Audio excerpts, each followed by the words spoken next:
Welcome to this episode of Red Lodge, the podcast. I'm your host, Jason Reimer. Today, we welcome Brian Sweet, a Red Lodge resident and owner of Beartooth Books, a local bookstore located right downtown in the heart of Red Lodge, Montana. On this episode, Brian shares his experiences as an adventurer and recalls a harrowing near-death experience while through hiking the infamous 2,650-mile-long Pacific Crest Trail.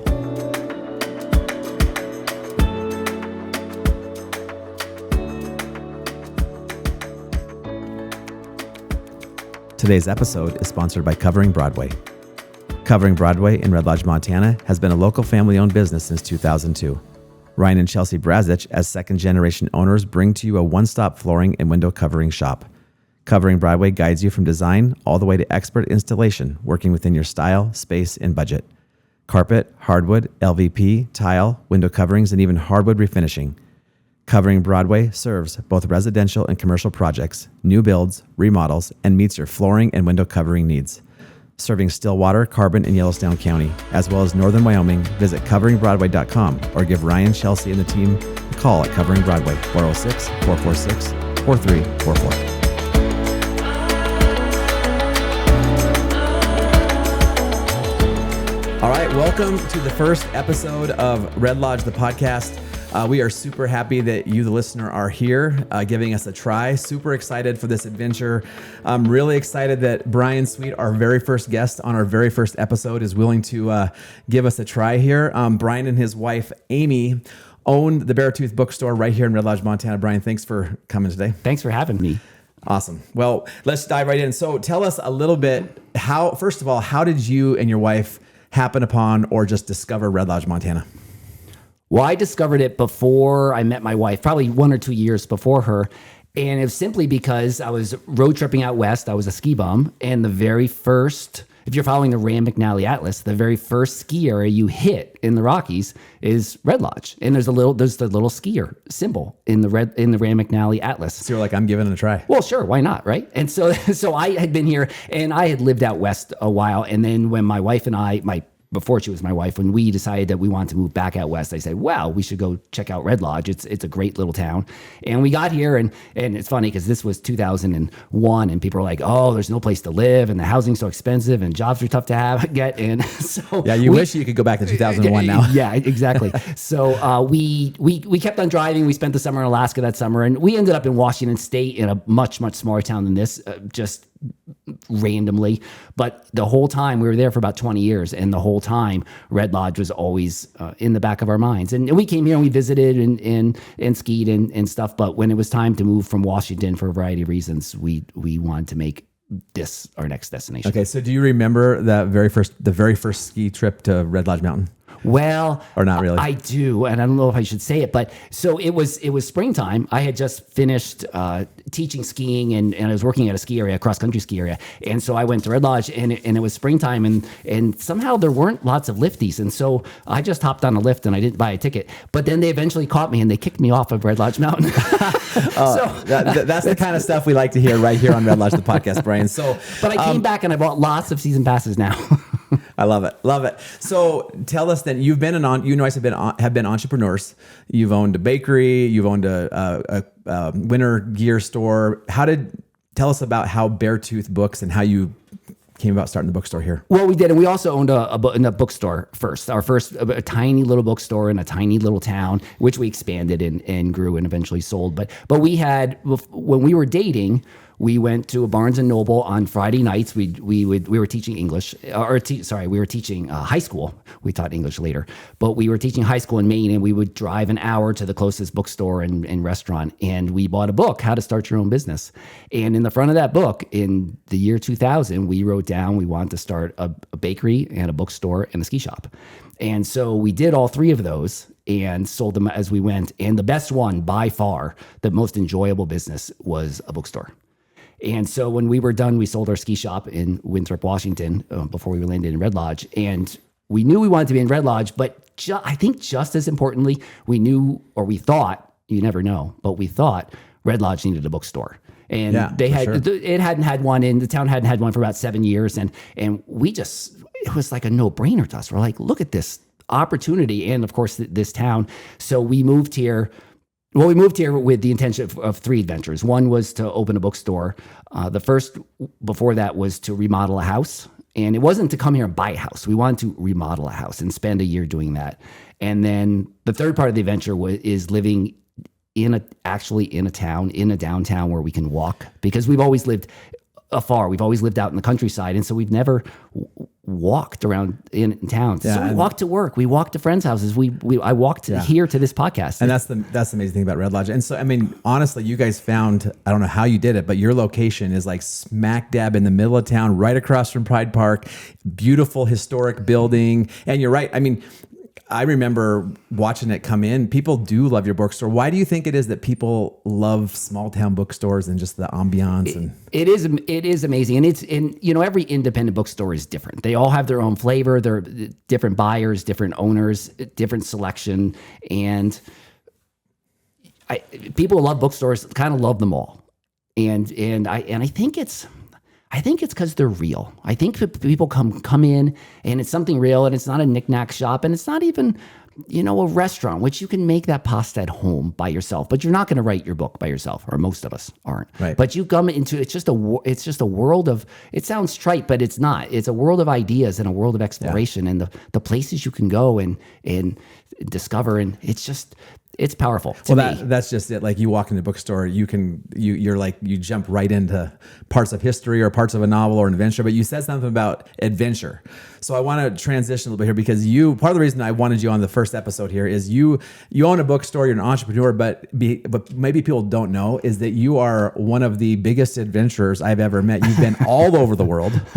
You've thru hiked on some of the longest trails in the country. You're going to tell you and your wife took a trip down the Yukon River, 2,000 miles. Tell us about that. Like, what got you into adventuring? Tell us a little bit about some of the places you've been.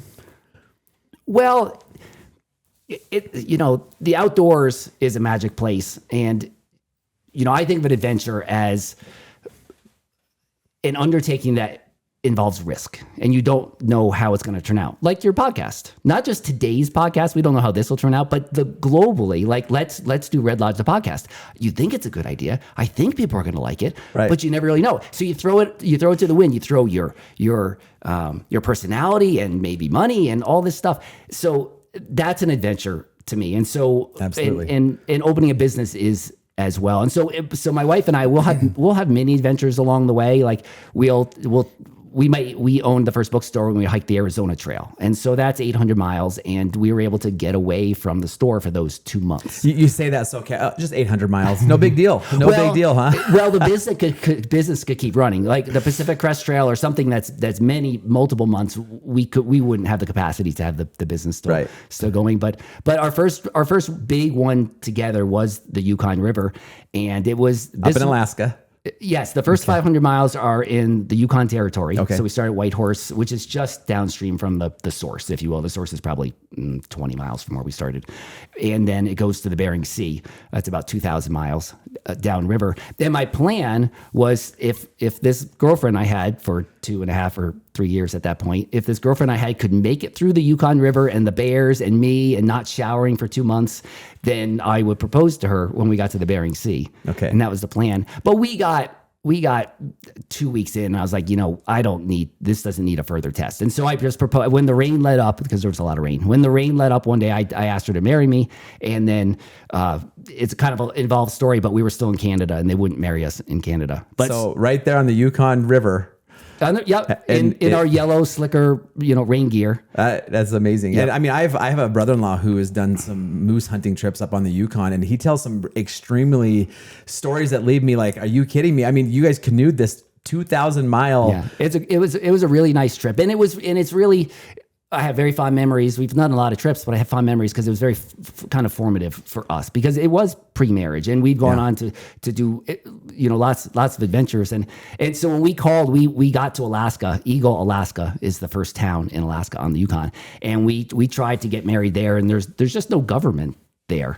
So we made a call to Fairbanks and they said, just come down to the courthouse. I'm like, well, I'm a couple hundred miles from you. And so, and I don't have a car and there's no roads to get here. But they said, if you can canoe to Fort Yukon, which is a couple hundred miles farther, if you can get there and the magistrate happens to be there, he can marry you. He's a roving magistrate through the bush.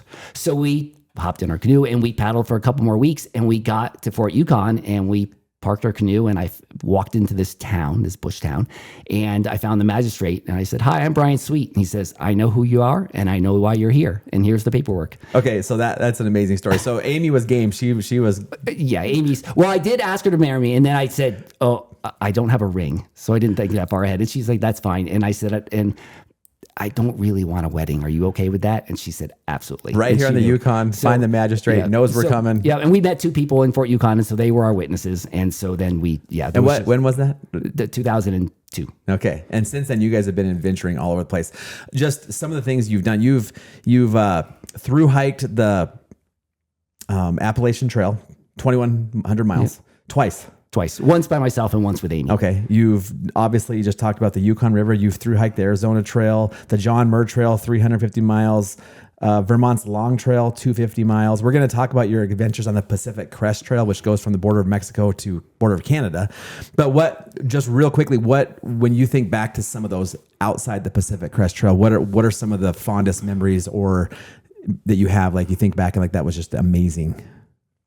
Well, the Yukon was one. And then when we sold the first bookstore, so it's 2010, we went on a long bicycle tour. So it was about 8,000 miles. And so we rode our bicycles and camped the whole way. And we rode our bicycles from California down through Texas, to Louisiana, up to Washington, D.C., and then from Washington, that was about 4,000 miles. And then from Washington, we flew to Portugal, and we rode our bikes from Portugal to Odessa, Ukraine. Yeah, that was on my list. But there's so much here I can't get to. That's right. Not in addition to your hiking, you've biked everywhere, thousands and thousands of miles, which is just fat. I mean, you own a bookstore. You probably maybe should consider writing your own book in your free time. Yeah, I don't know about that. So I want to get back to your bookstore because how you landed on this episode today, Brian, was I'm in the bookstore and you had recommended a book called it was about Teddy Roosevelt. Oh, The River of Doubt by Candace Millard. And it's a story of Theodore Roosevelt after he lost the 1912 election. He was kind of down. He goes on this perilous expedition into an uncharted river in the jungle of Brazil. And it's absolutely like half the crew dies.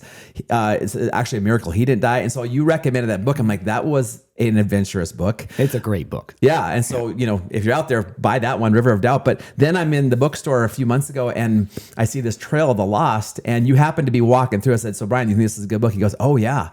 It's about the Pacific Crest Trail. And then you made this passing comment and you're like, I almost actually died right where a couple of these hikers went missing.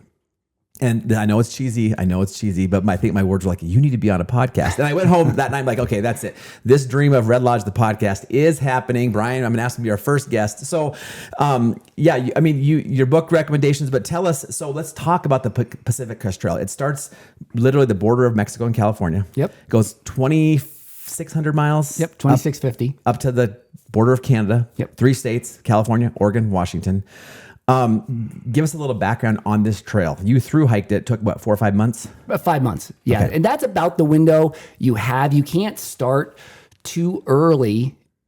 You're fighting snow on both ends. So if you start too late, you're going to hit snow in Washington State, which hikers definitely do. And if you start too early, you're going to hit snow early in the Sierras and you just can't get through. So you really only have from like May to September to do it, which is 5 months. And maybe you could squeak out a couple extra weeks, but the entire time you're out there, you're just cranking out 25, 30 mile days because you know it's going to snow. It might be July and hot, but it's going to snow. Way up in the high. I mean, in this trail goes over like 57 different mountain ranges.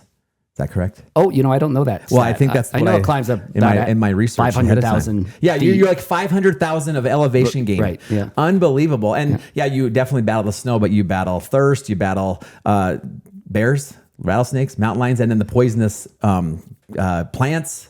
I mean, there's all kinds of things. The desert heat and the snow are the hardest physical parts. I mean, but there's an old adage with through hiking. They say through hiking is 95% mental, and then the last 5% is mental. Because old people can go. You can be a You can do it. 75-year-old and go hike this trail if you can just deal with 150 days of macaroni and cheese. Only 12% of people who start out to through hike the Pacific Crest Trail make it. Yep. 12%. Yep. So pretty impressive. Tell us about when you did this, what prompted you to start. You started down in the southern part of the trail. You didn't start. Most people start down south and head north. Right. Very few go from the other way. Yeah. Well, I'd already hiked the Appalachian Trail, and that was a very formative experience for me. And it's at the time, it was very natural. You do the AT, and I took a year off, or, a year of working. And then the PCT is when you're on the Appalachian Trail, people are always talking about, are you going to hike the Pacific Crest Trail? And it was a different time there. Then, the year I hiked it, there was only, I think, 25 or 30 people that hiked the whole trail, and probably 150 that started. And so it was just much, much quieter out there and stuff. But it's always, if you're a thru hiker, it just looms out there. And the trail had only been completed, I think they finished it like 2 years before I did it. I think they finished it in 1995 and I hiked it in 1997. Okay. So it was kind of, they've been working on it for decades. So in the early years when it wasn't, like you said, wasn't as crowded, because I can't remember the name of the movie now, I'm drawing a blank. Wild. When that movie came out, it kind of changed it did. People started for the most part. So this is a slight digression, but for the most part, I think it had a very negative influence on the trail because it's just overrun with people and their cell phones and their spot trackers and people that shouldn't be out there. And there's thousands of people that will attempt this thing a year, and probably 1,000 people finish it. But the thing that is amazing that it did is, Wild, that woman in that show only hiked 1,000 miles of it. And so she didn't even hike, half. But she showed that young solo women can do this and be safe out there. And so what I saw, because I lived in the North Cascades, very much near this trail, and I saw the change. And the change I saw was lots of young solo women hiking. And this is great. This is good for the world. It's good for society. And there's too many people out there, in my opinion, but to see these people that fight societal's constraints is really good. And a lot of people do take it for a soulful journey to find them, to discover certain things. It's definitely, it got its own mystique. So going back to this book, Trail of the Lost, which I read, written by Andrea Langford, in the history of the Pacific Crest Trail, there's 3 hikers who have gone missing that they haven't found. One of them was named Chris Sylvia. He disappeared in February of 2015. Chris Fowler in October of 2016, and then David O'Sullivan in April of 2017. For 3 straight years, 3 male hikers go missing on the PCT trail. Usually they find them. In fact, research shows that usually most of the time you find people within 24 hours within 2 miles of the trail. And so this gal wrote this book. It's actually not to ruin the book for everyone, but it's a little disappointing because they'd never find these. They still have not found these 3, but the whole book is about their efforts to find them. And then so that's when you said near Idlewild, California, which is is it San Jacinto Mountains. Idlewild's kind of this little, kind of probably like Red Lodge, kind of a little touristy place. It's very central to the PCT trail. People stop there. They stock up. These 2 hikers go missing right in that area. You also had a pretty terrifying experience, or harrowing, maybe. Harrowing, yeah. On this near the same spot.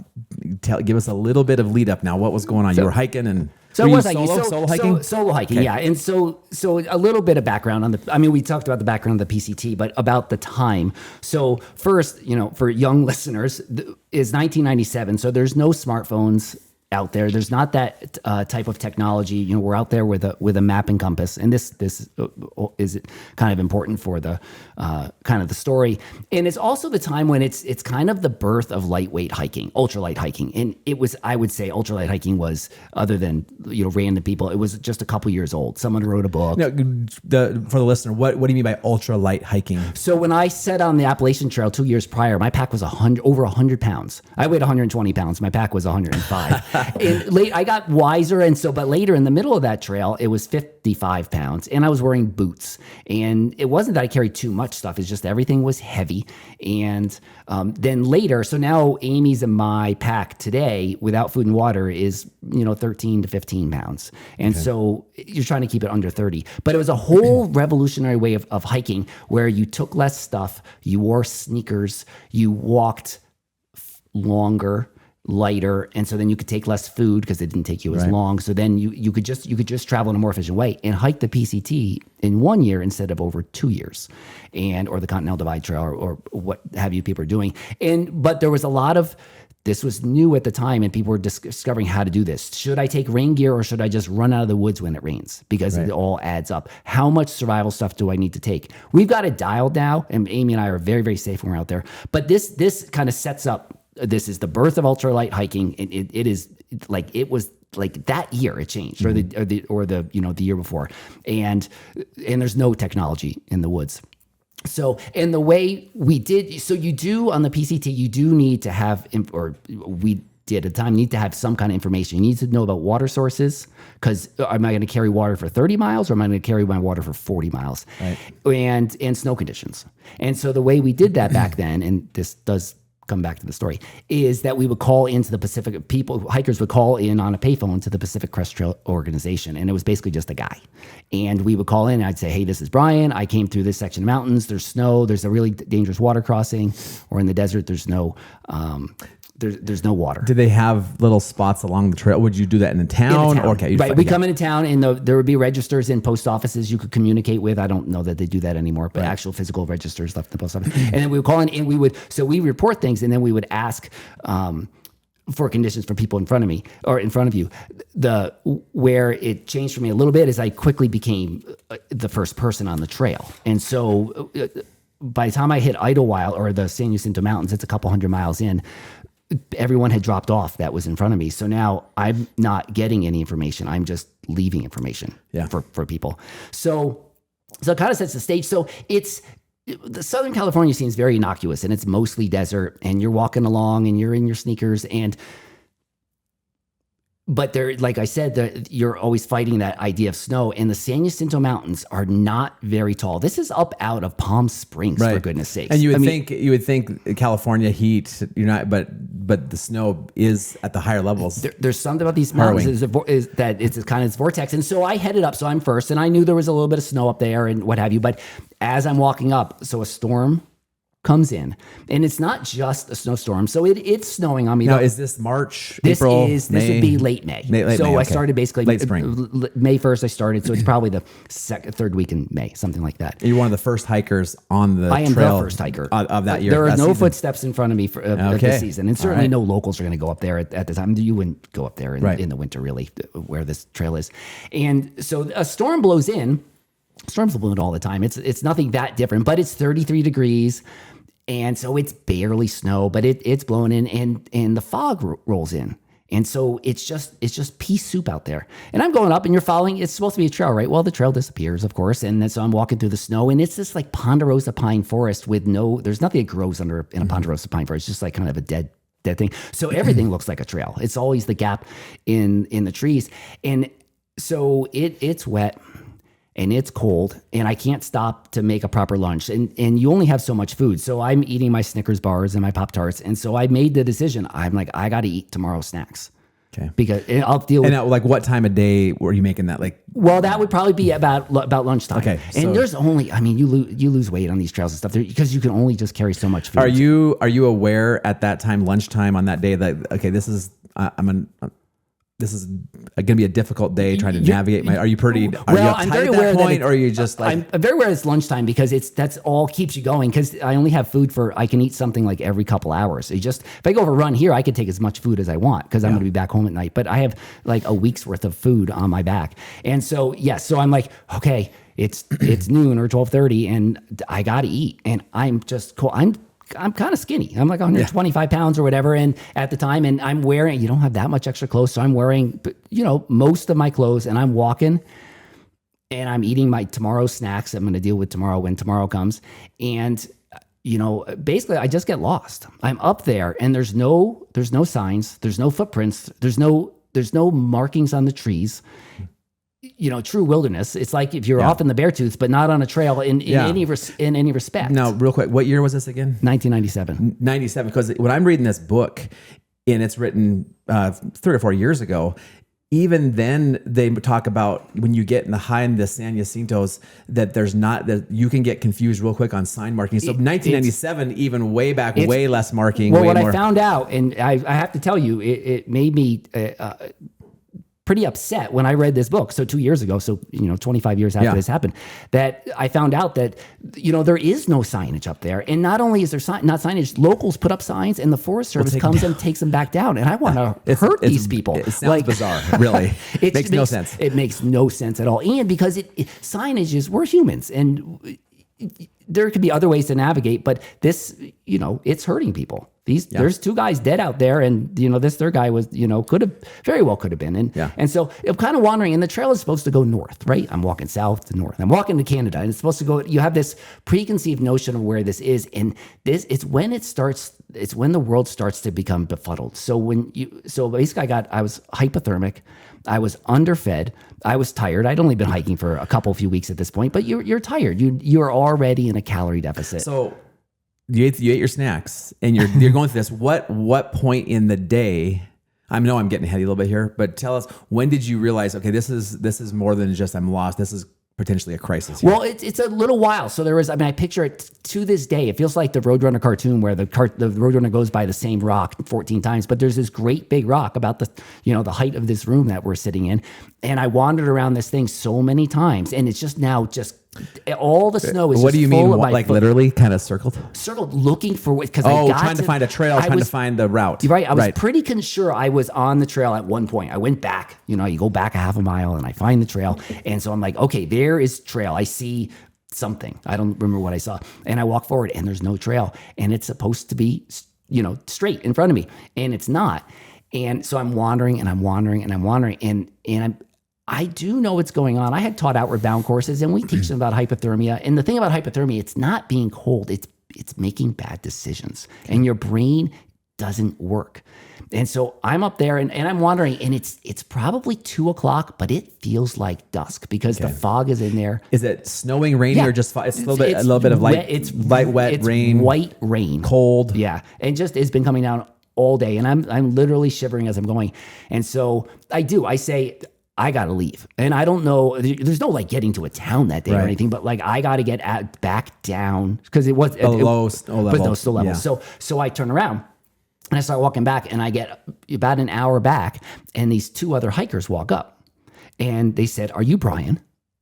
And they knew because you gotta be kidding. No, because from calling the PCT, because they were following my trail information. What's with you on these trails? In the Yukon, the magistrate knew you were coming, and now these guys are you Brian? But they did. And then I said, "Yes, I'm Brian." And they said, "Why are you walking south?" And I said, I just told them it's bad up there. I was I was wandering around for hours. I couldn't do it. I lost all this stuff. And they said, and this person's name, it was Brian and Martina Dixon. And there's a couple from Scotland. And he said, "Well, if you want to go back up, maybe we can get through together." So we turned around. And that was 3 or 4 in the afternoon? Yeah, probably 3. Did they know your name because you were on a trail log? No, because of the Pacific Crest Trail organization, because they were calling in every town. They know who's out on the trail. Well, they want to know what the trail conditions are. So I was reporting water sources. You were the one, Right. And they were reporting too to the people behind them. Okay. But there was just nobody. They knew that they were number 2 and 3 on the trail. So there's nobody out there. And they were following one set of footsteps. So you turn around. They were following my footsteps. They were following your footsteps. Now you guys turn around. You go north. This is going to go on for a long time. There's a lot of people following our footsteps. And so they said, we can, if you want to do it, try and get through together, because 3 people are more powerful than 1. And so we tried. We went up there, and these guys, I find out later, they're very good navigators. Very, Brian and Martina are very, very good. And we went up there, and we all wandered around the forest for an hour, and they were like, "We got to get out of here." And so, did you at least feel a little bit of solace in that you had now at least 2 other people with you? That made you feel a little bit better. No, definitely. And never before, I think I probably never hiked, a step with another person in my life before, because they just don't do that. That's not why I'm out there. So we turned around and we walked for an hour or 2, whatever it is, till it got dusk, and then we made camp. And the plan was to hike out to Idlewild the next day, the town of Idlewild, and get a hotel, which I've never done, not once at that point in my hiking time. And you still sound a little bit bitter about that right now. I wish I hadn't get that hotel. It was weakness. It was not. I wasn't a good enough navigator. But the getting lost and the hypothermia was part of it.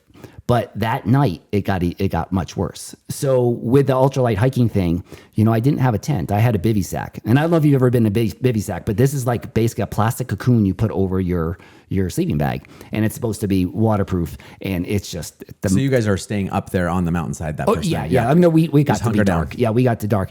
And so I shimmied into my bivy sack, which is quite possibly the worst invention ever made. Don't ever take one. And so I hadn't had much food that day, and they're set up in their tent, this great big Scottish tent and that they take. And, I go to light my stove and my lighter's wet. And so I can't light my stove, and I've eaten my snacks. So I probably had a couple more snacks, but I'm freezing and I'm wet. And that borderline hypothermic at that point? Past you are hypothermic. You are. You're freezing. Your fingers, your toes. I did sit-ups all night long. I didn't to try to stay warm to stay alive. This is no joke. It sounds I don't want to say exaggerated, but I was convinced in myself that if I fell asleep, I would not wake up. Yeah, 100%. And so I did sit-ups all night long. I had these funny, we do these to just get warm occasionally. If you're a little cold in your sleep bag, you do these sit-ups. And so I did this all night long. And I woke up as soon as it has the smallest hint of daylight. I woke up and I yelled over to Brian and Martina, who were camping within daylight. And Amy pointed out, I could have asked them for a lighter, but it's not. It was never taught. My dad didn't teach me that. Like you're kind of independent. But solo hikers are independent people. Yes, they don't. Yes. Yes, exactly. And so, but with the first glimmer of daylight, which of course I've been waiting for 9 hours or whatever, I yelled over, Brian and Martina. I said, I need to go out, and I can't do it on my own. And they're like, oh, okay, well, let's just get some granola and we'll make some tea. And they didn't realize what dire straits you're in. They didn't know. And I said to them, obviously. I said, we can't make it through a cup of tea. I said, I gotta go. And I need you guys to help me get out of here. They didn't need to carry me. They just needed to be with me in my wobbly Did they nature. At that point realize, okay, this is serious? They did. Okay. And honestly, I forgot a lot about this story, but I went and saw them in Scotland a couple years ago, and they reminded me of some of these. They remember the sit-ups you did all night long, blah, blah. And so I was like, I forgot about that.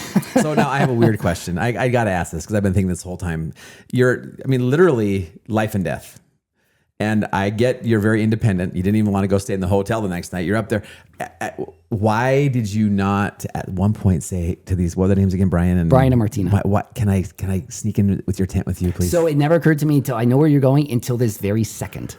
Until you just asked that question. Even in all these years, I would have been warm, right? We would all cuddle. It's a because thing. a minute ago you said this big Scottish it's tent. A great big. Get in the tent. It was like a 4-season tent they had. Scottish people carry big tents. It's just it's in their culture. In the middle of the night, as you were doing sit-ups, did you feel your body change at all? Did you see, or did that pretty much? You said as long as I keep doing this, I can feel myself. I felt a bit of control at that point, and I wasn't moving. Like my brain wasn't as befuddled as it was when I was up wandering around the big rock. Okay. Yeah. So you guys, you get out the next day. Is the weather better than that day? No, it wasn't. The weather was still terrible, but we hiked out. In California, Amy and I have gone out like from other snowstorms in California, and it's other trips, and it's an interesting thing because it very quickly turns to desert. And so once you lose, if you can get 2,000 feet down, you're in the sagebrush, and it's like happy days. And you're how long did it take for you to reach the sagebrush where you felt? Okay? Probably a couple hours. And I don't remember where Idlewild. I hadn't resupplied in Idlewild, and so I can't remember how far it was off the trail and stuff. But we were there that afternoon. It was probably till that afternoon. You stayed in a hotel 2 nights. 2 nights. We stayed in the hotel, and then we went back up there together. And you went after it. Yep. And we got back up there together, and we found when we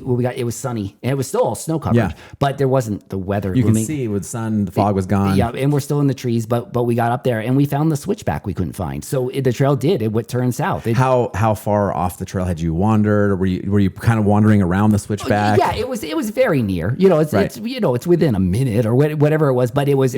We found some little rocks, and we're like, oh, it drops down this way, and it goes. And our maps aren't quite that detailed. You can't carry that detailed a map when you're out there for 5 months and stuff. So we found it, and we got through that section of snow together. We walked that whole section together. So and then for you then separated from them at some point, finished this solo trek up the PCT trail. Well, they appeared again. Yes. If you want. So, which is common when you read about the Pacific Trail. Their hikers are always they'll connect, they'll hike for a bit. Some will stop, some will go on. It's almost like you become your own little community. It is a little world out there. Yes, that's a better terminology. Your own little world. So you started the PCT Trail in May. When did you complete? Then when did you finish? Hit the early September. Okay. Yeah. So it's the typical. It's just over 5 months. It was. Do you going back? If Brian and who's the other gal? Martina. If they had not, if you hadn't happened upon them, do you think how much worse would have it been possibly? I mean, just probably the mental seeing them boosted your spirits and kept you a little bit. If you had not come across any human beings in that experience, do you think things would have been different? Or I don't know if things would be different or not, but I'm sure. I guarantee these people that got lost in the book that she investigates, it's the same thing. It's not. They didn't fall off a cliff. They could have fallen off a cliff, but I'm willing to bet it's weather and personal, taking care of yourself or not being able to take care of yourself that leads to bad decisions. And so I probably would have kept on hiking longer to get out and into the dark possibly. And you just don't know when you wander off the trail or what exactly happens. Yeah. And that's with the Trail that lost these 3 hikers that went missing. One of the most frustrating things for the reader, it really makes their families so in despair is that you just don't know. They've done so much research and so much investigating that no one knows exactly why they left the trail. They found some of their equipment. No one knows, and that is like it leaves. You read it's a great book, but you're kind of like, okay, they're within a mile of the trail. Yeah. I can almost guarantee it because you're not gonna whack through bushes for like 4 days. You're not. You're gonna go in circles. Yeah, that's what happens. Real quick before we kind of wrap things up here and ask you a few questions. So being a solo hiker you have to have your own. I love to hike. My wife and I, we love hiking. I love adventure. I love the backcountry. It's beautiful, but I'll admit I'm a little wimpy in that I see a mountain lion and bear around every corner. So to go out by myself for a 2-week long hike by myself, I don't think I could do it. You were out there for months what is the mindset of a solo? Like what's the mindset of a hiker wants to just go by themselves for 3 or 4 months, and it's pretty wild. I'm not a solo hiker anymore. So to be clear, I go with my wife because it's not at this point in my life, it's not as rewarding. I just no one to share with. And I spent a lot of time by myself. But it's just, it's kind of just has to be done. If you're that person, it's not a decision. Oh, should I go and, go hike for 5 months? It's not a very rational thing. It just has to be done. Yeah, I get it. I don't, but I do. Yeah. And it's not a day hike. Day hiking is it's I go on day hikes, but it's kind of boring. But these are expeditions. Oh yeah, it's a total expedition. Yeah, and it's a different thing. What you've trekked so many different trails, but when you get to what's that feeling when you finish a 4,000 mile bike route or a 2,600 mile PCT trail? When you get to that moment where you hit the finish line, like not most of us won't experience that. Yeah, I don't want to say it's anticlimactic, but I remember bobbing in the Bering Sea with Amy, and we're like, "That's it. I can't see Russia from here." We were all kind of hoping that we'd see Russia, but it's not. It's like 30 miles away. But the hard thing is that you then have to go back to life. And when Amy and I were on the Appalachian Trail together, we were, I don't know, maybe 1,400 miles in, and we were in town at a Dunkin' Donuts, and we'd come off the trail, and Amy's like, I don't know if we this is really hard, and it's buggy and it's hot. We're in New York State, it's buggy and it's hot, and it's just not very fun at the middle. And I'm like, well, we can keep hiking, or we can go back out and go to work. And she's like, okay, let's keep hiking. Yeah, so, that's the good way to put it. So when you finish, you have they call they call it re-entry, and it's a very hard thing to re-enter and to go back to life and to talking to people every day and to the grocery store. The noise is just overwhelming. I believe you. So when you look back, what would you say your experience on the PCT trail, that moment of crisis where, you're like, what did it teach you about life, about business? What would you say the lessons that you took away from that? Or maybe you're just like, it was a lesson is make sure I'm a little more prepared. I don't know. You're a pretty savvy guy, but what lessons would you say you... Well, I guess, can I tell it via a story? Absolutely. Okay. So after Idlewild, I kept on going, and you hit the Sierras at about mile 700, and there were it was all snow covered, and there were no roads open for 500 miles. And so people basically had to go around the Sierras. I went in the Sierras with skis and stuff, but I just couldn't make the right time. So I took a bus around to Canada and started hiking south. And now Washington, this was 1997. We've never had snow like this in the Northwest and the West since then. Yosemite didn't open up till July 4th that year. Huge snows and the whole trail. Washington was also snow covered. I didn't touch ground, brown ground for about 3 weeks up there, but there's roads in Washington that were open. So these passes every 100 miles. So I go to Washington, I take a bus up there, and I start hiking south to reconnect myself in Southern California, which was a bit of a disappointment. I didn't want to do that, but that's okay. So I'm up there, and I'm walking through the snow, and I'm over my third pass, and I was just like, oh my God, and it's so slow. And I go down over the other side of this pass, and I see this big green Scottish tent. Oh, and no, down there they are. on the other side of this pass, they were still sleeping. They were having tea and granola. And so I yelled, Brian, Martina, and they're like, is that Brian? And so we connected Have again. some granola. Have some granola. And so we walked those 3 weeks together in Washington State, and it all snow covered. In some ways, Washington is very easy to navigate. It gets up on ridges, but then there's other times when it gets into these meadows, and there's the huge meadows, and the trail enters, and you don't know where it leaves. So we became this team, and I haven't forgotten your question. Yeah, no, you're getting there. You told me you were going to tell a story to get there, so we're here. We became this dialed in team, and we had people following us. Literally, people were following us. They weren't helping out, but they'd been lost for a long time as it was. So we'd hit this meadow. Martina would go left, Brian would go right, and I would go straight across the meadow, and we'd hit the edges of the meadow trying to find where this snow-covered trail would leave. And, this section, we went in with 7 days worth of food. It took us 10 days. Okay. But there is no way I could have done that by myself. You just don't have the time and the manpower to find the trail. Yeah. So the lesson at the end of the story, is it was learned near Idlewild, and then it was reinforced in Washington State about how much more powerful a team is than the individual. Yeah, that's and great. This is, it sounds hokey, but it literally brings tears to my eyes right now, thinking about how we worked together, and we were just dialed together. In both instances. Well, the first time we learned right. how to do it, but then we became this game, and they were impeccable navigators. Brian is very, very good, and from where he came from. But I wouldn't have finished the trail without them, because I just couldn't. It would have been so slow, and I couldn't carry that much food. And that it carries through. I mean, that lesson is very, very real, and it's not just team building exercises when you work for Apple or something. It's real, and it's what we do today. What Amy and I have been able to do together, and I don't mean woods adventures. Those are all great, but the 4 businesses we've done, I cannot even fathom doing it by myself. Exactly. That's so well said. You've taken that and the teamwork you and Amy have together in your business. We spend we're together every minute, unless I'm running or in the bathroom. Amy and I are together, and we have been for 24 years or what have you. And I totally relate to that. I mean, even what we're doing here, Theresa and I. Theresa's the engineer behind it. My wife Theresa, and the tech. I couldn't figure out the technology without her. That's actually really powerful. That connection, that lesson.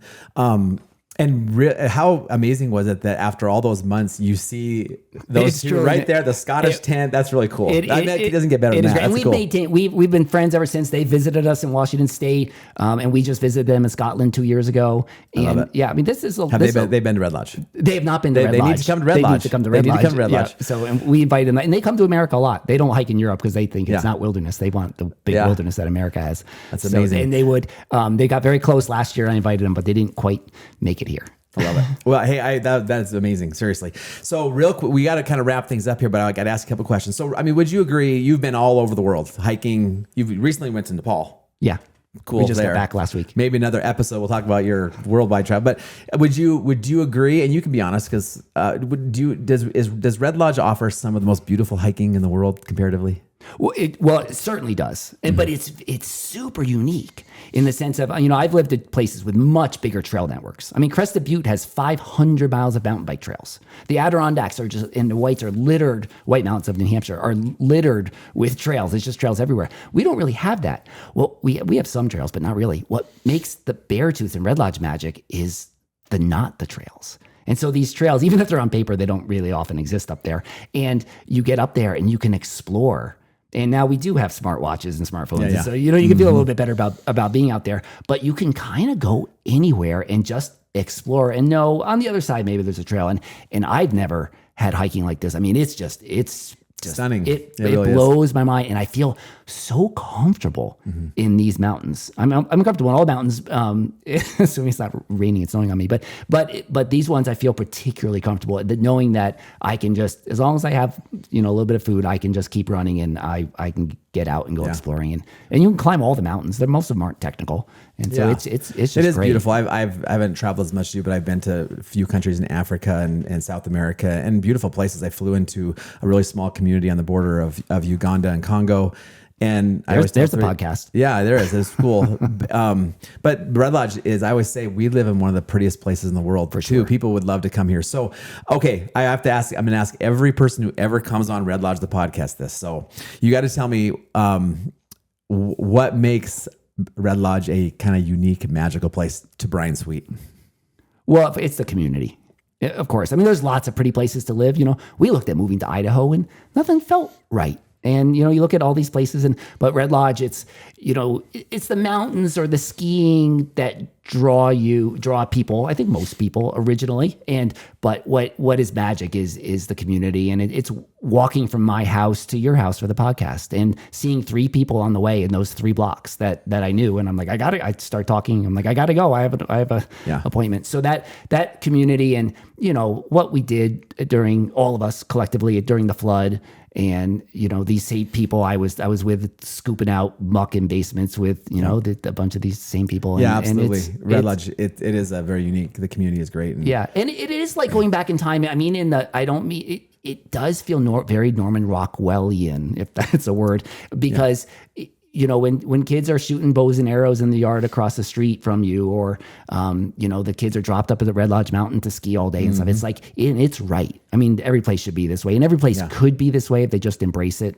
America's safe and good, but Red Lodge, we do embrace it, and it's great. Well, I do know the community is glad you and Amy ended up here and started the Beartooth Books, because if you ever come to Red Lodge, haven't been to Red Lodge, you got to stop by. It is actually it's got its own magic in itself. Beartooth Books. I mean that. Like it's a cool place. So, well, thanks for coming down today. We really appreciate it, and who knows, down the road might get you back on here to talk about some of your other adventures. Thank you so much. Podcast number 1. Absolutely.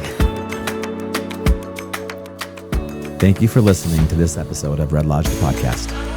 Follow Red Lodge the Podcast on Instagram and Facebook, and subscribe to our YouTube channel. We'll see you next time.